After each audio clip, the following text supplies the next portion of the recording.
con la información, con el análisis y con la opinión, comenzando una semana corta, una semana con puente festivo, al menos con un día festivo en la mitad, el próximo miércoles 7 de agosto, hoy el lunes 5 de agosto, y los saludamos en medio del aumento de las exigencias de la comunidad internacional a Nicolás Maduro y al Consejo Nacional Electoral de Venezuela para que publique las actas de votación de las elecciones presidenciales del pasado 28 de julio, mientras los poderes del Estado blindan a Maduro.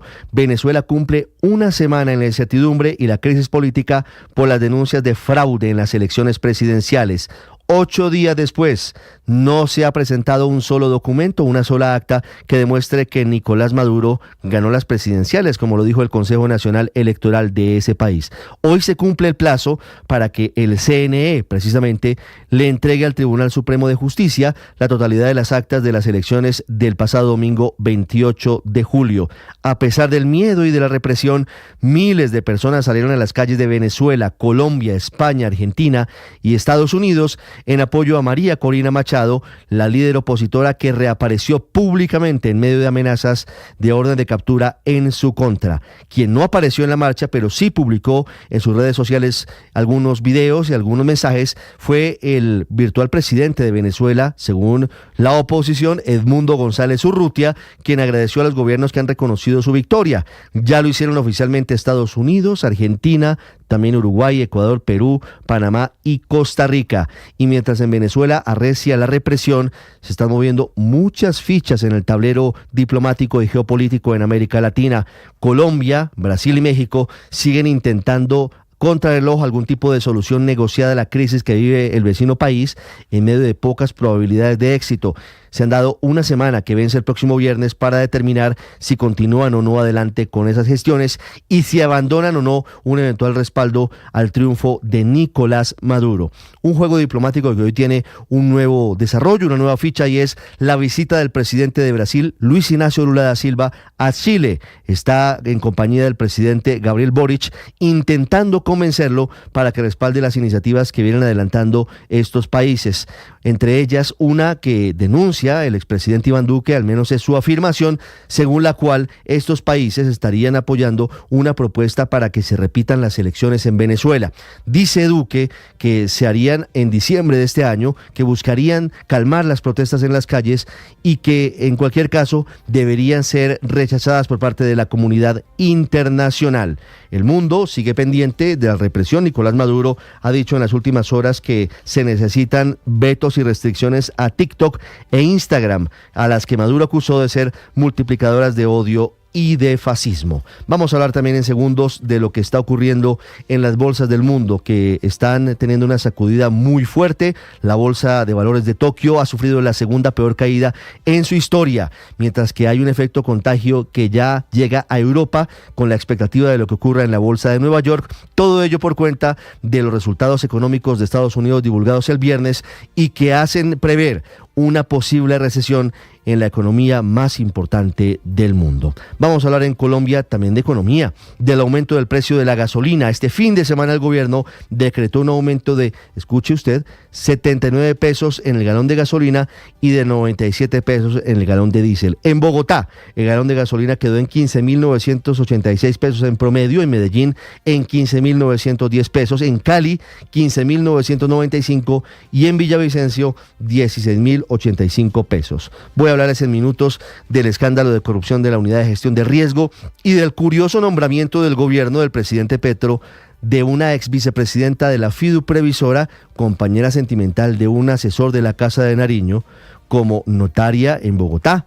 Ellos que tanto criticaban el uso político de notarías durante el gobierno de Álvaro Uribe parecieran actuar de la misma manera.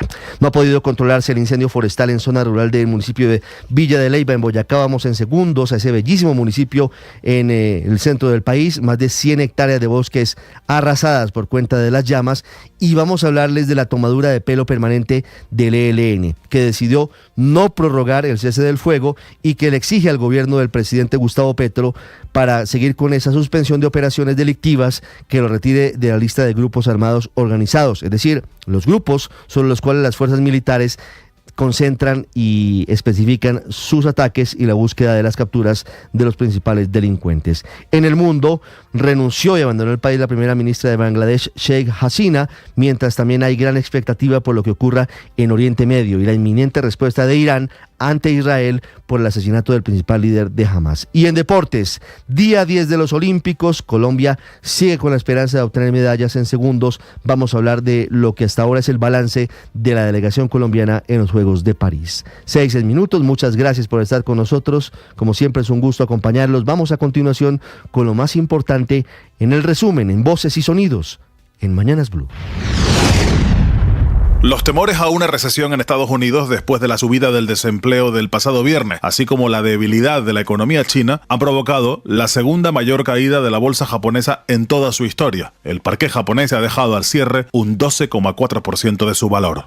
Y hoy vence el plazo de 3 días que dio la Sala Electoral del Tribunal Supremo de Justicia al CNE acá en Venezuela para entregar las actas de escrutinio y de totalización definitivas de las presidenciales como parte de esta investigación para certificar el resultado del pasado 28 de julio. En paralelo, el CNE también debería entregar todos los elementos que prueben el supuesto ataque cibernético denunciado contra el sistema informático y que ocasionó que no hubiese una rápida y oportuna transmisión del resultado. Hoy la Unión Europea otra vez saca su cantaleta. La misma Unión Europea que reconoció a Guaidó. La Unión Europea pidió mayor verificación de los registros electorales en Venezuela, asegurando que sin las evidencias necesarias, los resultados que dieron como ganador a Nicolás Maduro no pueden reconocerse. El organismo europeo pidió la publicación de las actas oficiales y aseguró que, según datos publicados por la oposición, Edmundo González parecería ser el ganador por una mayoría significativa. Una vergüenza la Unión Europea. El señor Borrell es una vergüenza. Asimismo, el régimen señaló que se está fraguando un golpe de Estado ciberfascista y tildó aplicaciones como TikTok e Instagram de estar divulgando mensajes de odios del chavismo, por lo que pidió una regulación nacional de estas plataformas. Principales instrumentos, multiplicadores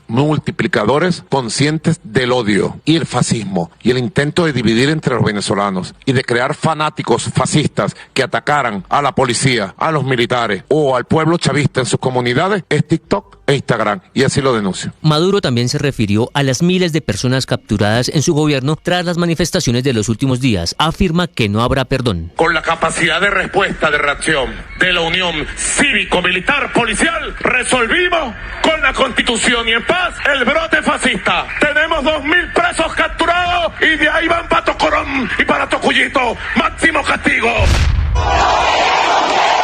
Y así se sentían las calles de Caracas tras las movilizaciones convocadas por la oposición el pasado sábado, en donde miles de personas salieron para exigir justicia y reclamar la victoria de Edmundo González como presidente. A primera hora, la líder María Corina Machado aseguró que no van a renunciar y ratificó que Venezuela será libre. Después de 6 días de brutal represión, creyeron que nos iban a callar, atemorizar o paralizar. La presencia de cada uno de ustedes aquí representa lo mejor de cada venezolano. Esto demuestra al mundo la magnitud de la fuerza y lo que significa que vamos a llegar hasta el final. Tengo 6 años huyendo del régimen de Maduro y en verdad confiamos en Dios que vamos a ser libres hoy en Venezuela. Más de 200 personas se reunieron en la Plaza de Bolívar de Bogotá para manifestarse en contra del régimen de Nicolás Maduro y por el resultado, por supuesto, de las elecciones presidenciales que lo dejaron como ganador. Entre tanto, siguen conociéndose casos de personas cercanas a la oposición detenidas por el régimen de Nicolás Maduro. El más reciente fue el de Fernando Feo, alcalde de Tinaquillo, estado de Cojedes, detenido en inmediaciones de su vivienda, mientras que el político Juan Pablo Guanipa denunció que también se lo quisieron llevar. Me monté en una moto y cuando iba en camino a un sitio, lamentablemente el SEBIN nos interceptó una moto, una camioneta Fortuner y bueno, nosotros íbamos huyendo de ellos. Después de una persecución de varias cuadras pudimos despistarlos a ellos y estamos hoy en sitio seguro. A toda esta situación que vive Venezuela, el Papa Francisco se refirió en su Ángelus Dominical y pidió que se dialogue para evitar la violencia. Ante tanta preocupación exprimo por el Venezuela. Estoy muy preocupado especialmente por Venezuela, que vive una situación crítica. Dirijo un llamamiento sincero a todas las partes a buscar la verdad, a ejercer la moderación, a evitar cualquier tipo de violencia, a solucionar los conflictos a través del diálogo. Según la información de las bases de datos, con el 73.1% de las actas que presentó la oposición, Edmundo González ganó las elecciones con 6.392.350 votos. Alejandra Barrios es la directora de la misión de observación electoral. Eso significa que hay una diferencia de 2.891.000 votos para el candidato presidente frente a 6.392.000.000 de votos para Edmundo González. Son más de 100 las hectáreas, según las autoridades, las que han sido consumidas por las llamas en los cerros orientales de Villa de Leyva, en Boyacá. Víctor Gamboa, alcalde. Tenemos pues indicios que fue al parecer un tema de la red eléctrica que generó una chispa con algunos árboles y pues ya se salió de control el incendio. Se suspendió el cese al fuego en todo el país con el ELN. Esta guerrilla condicionó la extensión de esta medida a que el gobierno nacional expida un decreto que lo retire del listado de grupos armados organizados. Juan Camilo Restrepo, ex negociador con el ELN. El gobierno no puede ir al arrastre del ELN en estas mesas de negociación. Una cosa es querer y buscar la paz, pero no se puede dejar fijar la agenda por el grupo interlocutor. Tiene que responder con unas líneas claras, unas líneas rojas.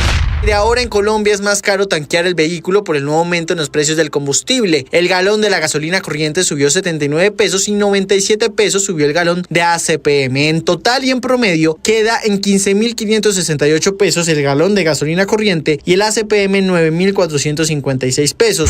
Salir a la SUA se vuelve más lenta y que es un tramo que solo tiene 4 carriles, hace trancón. Aquí esta parte de la 68 hace trancón. Así reaccionaron los ciudadanos de la capital luego de que se confirmara que las obras de la avenida 68 ya no se entregarán el año entrante, sino hasta el 2027. Al respecto, el director del IDU, Orlando Molano. Hay tramos que ya han tenido entre 13 y 19 reprogramaciones. Lo que ha pedido el alcalde es que efectivamente este corredor se tiene que entregar en esta administración. Por eso estamos trabajando y ampliando inclusive los horarios, los PMTs, para que logremos nivelar esto. El primer ministro británico Keir Starmer condenó los violentos disturbios antiinmigrantes que se han apoderado de todo el Reino Unido después de que se extendieran por varias ciudades impulsados por la desinformación sobre el asesinato de 3 niñas la semana pasada. I utterly condemn the far-right thuggery we've seen this weekend. Be in no doubt, those that have participated in this violence will face the full force of the law. Se agudiza la crisis en Oriente Medio. Los sistemas de defensa aérea israelíes interceptaron en la madrugada varios drones lanzados por la milicia chií Hezbollah desde el Líbano. También hay alerta en todo Israel ante un inminente ataque de Irán. Todo apunta a que mañana Kamala Harris anunciaría el nombre de su fórmula vicepresidencial. Al parecer sería Josh Shapiro, el actual gobernador de Pensilvania, un estado clave en la carrera presidencial. Esto al tiempo que se conoce una nueva encuesta de CBS News que le da a Harris una ventaja de un 1% frente a Donald Trump y que lo sitúa en empate en los estados claves. El exmandatario también se estuvo moviendo este fin de semana con una correría en Atlanta. Con 4 años más de Kamala, la socialista de California, ya saben, destruyó San Francisco, luego destruyó todo el estado. Miren lo que está pasando en California con sus familias y con nuestro país. Nunca se recuperarán si pasan más tiempo con esta gente. Estoy preocupado por los próximos 3 meses. Si lo piensan, esta gente es tremendamente incompetente. Terminaremos en la Tercera Guerra Mundial. Se los digo y espero no tener la razón. En los Olímpicos, el colombiano Arnovis Dalmero clasificó a la final del salto largo tras registrar una marca de 7.92 metros. Disputará la medalla el próximo 6 de agosto. Y hoy Ángel Barajas disputará la final de la prueba de gimnasia artística en barra fija. En el fútbol colombiano, Fortaleza le ganó a Envigado y es el nuevo líder de la liga. América empató en Tunja y Junior no pudo festejar sus 100 años con victoria. Empató 2-2 frente a Alianza en el Metropolitano. Estás escuchando Blue Radio.